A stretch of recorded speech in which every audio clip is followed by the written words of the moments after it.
Magandang gabi, ito ang News TV Live.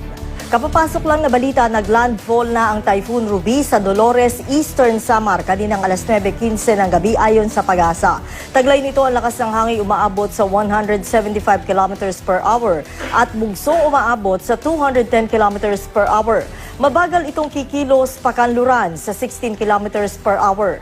Sa track ng ahensya, sunod itong maglalandfall sa Masbate, Sibuyan Island, Romblon at Oriental Mindoro. Bukod sa malakas na ulan, maghanda rin sa daluyong o storm surge. Ang Project NOAA itinaas na ang Storm Surge Advisory No. 4 sa ilang bahagi ng bansa.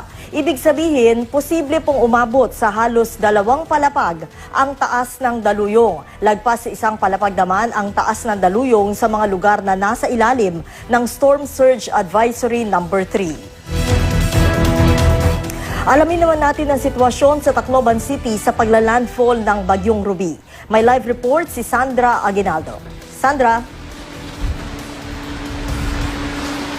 Yes, habang dumadaan ng mga oras ay lalong tumitindi yung lagay ng panahon dito. Makikita mo sa aking likuran, no?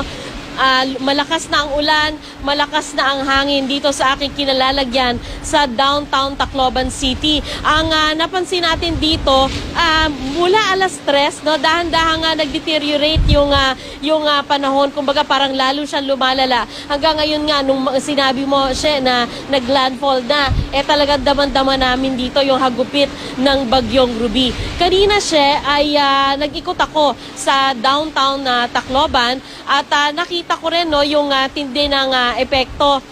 Nakita ko na merong posteng nakatagilid, merong mga yerong natanggal, may mga bakod na nakatagilid, bakod ng bahay.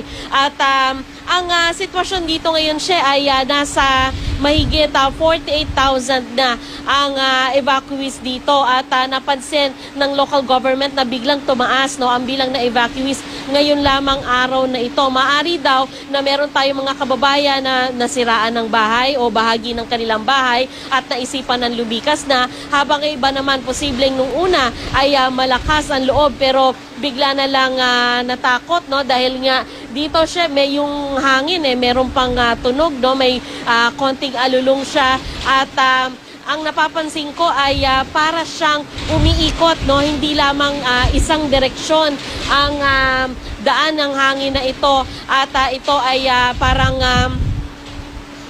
yes, may pagkakataon na para siyang nag-iipo-ipo siya. So yan muna ang pinakahuling ulat mula dito sa Tacloban City siya.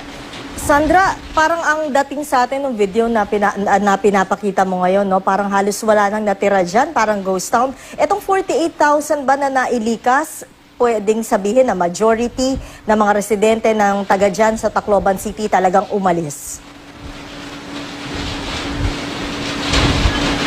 Siya yun nga ang napansin ni Mayor Romualdez, kasi bilang na bilang daw nila yung mga tao sa danger zone na tinatawag, ito yung coastal community ng Tacloban City at ayon sa kanya wala pang 20,000 ang bilang niya, baka nasa around 14 to 17,000 lamang. Pero ang lumikas nga daw ay nasa around 48,000. So ang tingin niya pati yung mga nasa safe naman sana na lugar ay maaring talagang siya ay naniguro na at lumikas na kasama ang kanilang pamilya. Okay, maraming salamat Sandra Aguinaldo. Ingat kayo dyan. Para sa iba pang balita, bisitahin lang ang aming websites at official social media accounts. Tutok lang dito sa GMA News TV para oras-oras, alam mo. Ako po si Sherry Ann Torres, maraming salamat po.